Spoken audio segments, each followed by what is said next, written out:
வணக்கங்க. இன்னைக்கு நம்ம அதிரசம் தாங்க பண்ண போறோம்.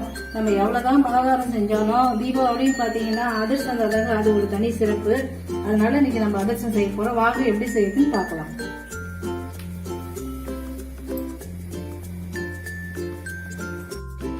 அதிரசத்துக்கு மாவு பச்சரிசி தாங்க நல்லா இருக்கும். அதனால இப்ப நான் இது மாவு பச்சரிசி தாங்க எடுத்துருக்கிறேன். நான் 2 டம்ளர் ஊற வைக்க போறேங்க.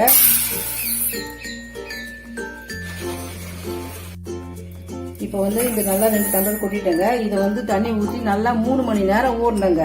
அப்பதான் அதிரசத்துக்கு நல்லா வரும். அதனால நம்ம இதை 3 மணி நேரம் ஊற வச்சு கழுவி வச்சிடலாங்க. இப்போ நல்லா அரிசி 3 மணி நேரம் ஊறிடுச்சுங்க. அது பாருங்க, ஊற வச்சு நல்லா கழுவி தண்ணி எல்லாம் வடிச்சு வச்சுக்கிறேங்க. இதை காத்தார வைக்கணுங்க. நடுவோட ஒரு காட்டன் கிளாத்ல போட்டு நல்லா இது ஒரு 10 நிமிஷத்துக்கு காத்தார விட்டுட்டீங்கன்னா அந்த ஈரம்லாம் இழுத்துக்கும். நம்ம அதுக்கப்புறம் மிக்சியில போட்டு இது மாவு அரைச்சிக்க வேண்டியதாங்க. 10 நிமிஷம் ஆயிடுச்சுங்க. இப்போ நல்லா கொஞ்சம் காத்தா அரைச்சு இது பாருங்க. இப்படி கை வச்சோம்னா இது பாருங்க ஒட்டல பாருங்க. இதாங்க பதம். இந்த மாதிரி இருந்தாக்கா நீங்க மிக்சியில போட்டு அரைச்சிடலாங்க. வாங்க அரைச்சிடலாம்.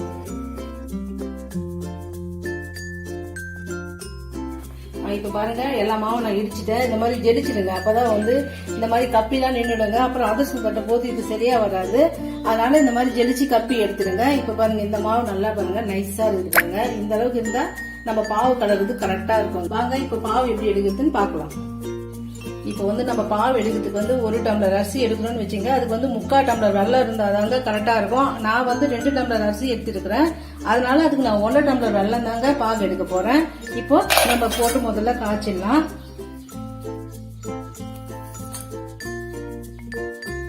இப்போ இதுல ஒரு 1/2 டம்ளர் தண்ணி ஊத்தி நல்லா கொதிக்க விட்டுடலாங்க. வெள்ளம் நல்லா கரைஞ்சிருச்சுங்க. இந்த அளவுக்கு பாருங்க, தண்ணியில கரைஞ்சிருச்சு. இப்ப நம்ம மண் இல்லாம வடிகட்டிக்கலாங்க. இப்ப பாருங்க, நல்லா வடிகட்டி ஊத்தி கொதிச்சுட்டு பாருங்க. பாகு பதம் வரும்போது பார்க்கலாம். இப்ப பாருங்க, நல்லா பாகு ஆகினே வந்து பாருங்க. இந்த அளவுக்கு பதம் இருந்தா போதுங்க. நம்ம மாவை போட்டு கலரிடலாம்.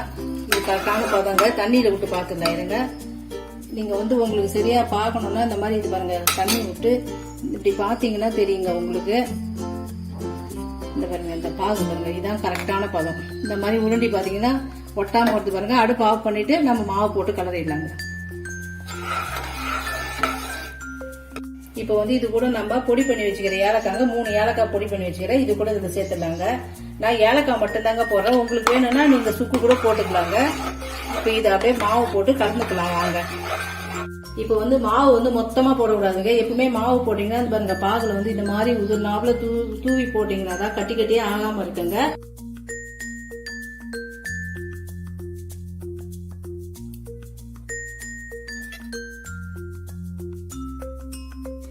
இப்ப பாருங்க, எல்லாத்தையும் ஒன்னா கலந்து விட்டுட்டேங்க. கட்டி இல்லாம கரெக்டா வந்துச்சுங்க பதமா. இப்ப நம்ம போட்ட அரிசிக்கும் வெள்ளத்துக்கும் அளவு கரெக்டா இருக்குது. எல்லாமே சரியான பதம் வந்துருச்சுங்க. இப்ப இதுல நம்ம கொஞ்ச நேரம் எண்ணெய் விட்டு வச்சாக்கா நல்லா ஒட்டாம இருக்குங்க. ஒரு 4 ஸ்பூன் எண்ணெய் விட்டுருங்க. இப்ப இதுல ஒரு 4 ஸ்பூன் எண்ணெய் விட்டுறேங்க. இப்ப இது நல்லா ஒரு 1/2 மணி நேரத்துல இருந்து 3/4 மணி நேரம் இருக்கணுங்க. அதுக்கப்புறம் நம்ம தட்டுறதுக்கு கரெக்டா வருங்க. அப்பதான் அதிரசம் தட்டுறதுக்கு. இது அப்படியே கொஞ்ச நேரம் ஆறுட்டுங்க. இப்ப பாருங்க, நல்லா மாவு ஆறிடுச்சுங்க.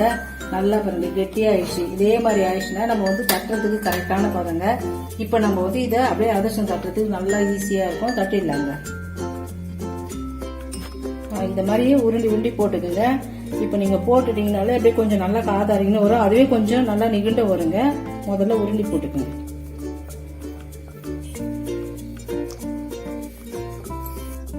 இப்ப இதே மாதிரி தட்டிக்குங்க. இப்ப நான் வாழை இருக்கிறதால நான் வாழை இலையில தட்டுறேங்க.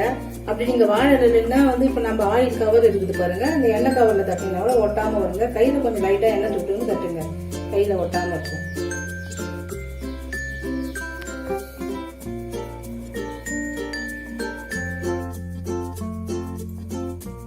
காஞ்சிச்சுங்க. இப்ப நம்ம அதிரசத்தை அதுல போட்டுடலாங்க. எப்பவுமே அதிரசத்துக்கு எண்ணெய் காஞ்சாதாங்க போடணும். அப்பதான் இந்த மாதிரி எழும்பும். இல்லைன்னாக்கா எழும்பாதுங்க. எண்ணெய் காஞ்சிதான் போட்டீங்கன்னா அது பாருங்க நல்லா பஃப்னு உப்புது பாருங்க. இத மாதிரி உப்பிச்சுனாலே போதுங்க. நல்லா அதிரசம் வெந்துடுங்க. அதிரசம் நல்லா வெந்துச்சுங்க. இப்ப இந்த மாதிரி நம்ம எடுத்து இத மாதிரி எண்ணெய் கொஞ்சம் புழிஞ்சுக்கலாங்க. இப்போ நம்ம கொஞ்சம் கரண்டில புழிஞ்சோங்க, எல்லா எண்ணெயும் வராதுங்க. அதனால இந்த மாதிரி அதிரசம் புழியுது பாருங்க. இதை வச்சு நீங்க கொஞ்சம் லைட்டா அழுத்துனீங்கன்னா எல்லா எண்ணெயும் வந்துடுங்க. லைட்டா அழுத்திக்கிங்க.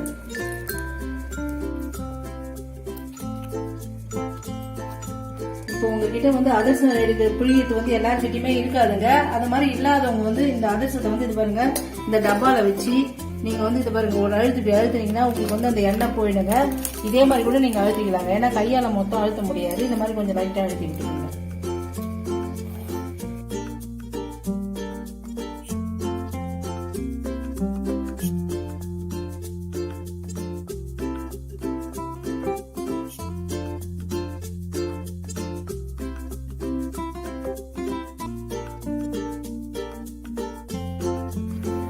பாருங்க எல்லா அதிரசமும் எடுத்து முடிச்சுட்டேங்க.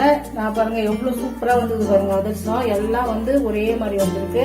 நல்லா எதுவும் விண்டு போல எதுவும் வரலங்க. நம்ம அளவு கரெக்டா போட்டதால அந்த அதிரசம் பாவும் கரெக்டா வந்தது. நமக்கு எல்லாம் ஒழுங்கா வந்ததுங்க. இப்ப பாத்தீங்கன்னா ஒரு அதிரசம் எடுக்கும் போது கொஞ்சம் இப்படிதாங்க இருக்கும். ஏன்னா அது செஞ்ச நீக்கி கொஞ்சம் முடமுடன்னு தெரியற மாதிரி இருக்கும். மறுநாள் பார்த்தா நல்லா பூத்து சாஃப்டா ஆயிடுங்க அதிரசம். கொஞ்ச நேரம் எப்பவுமே ஆற வச்சுதாங்க நீங்க ஒரு டப்பால ஏதாவது போட்டு மூடி வைக்கணும்.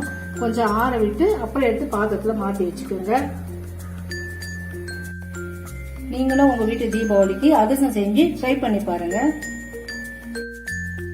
இந்த வீடியோ உங்களுக்கு பிடிச்சிருந்ததுன்னா ஷேர் பண்ணுங்க, லைக் பண்ணுங்க, சப்ஸ்கிரைப் பண்ணுங்க.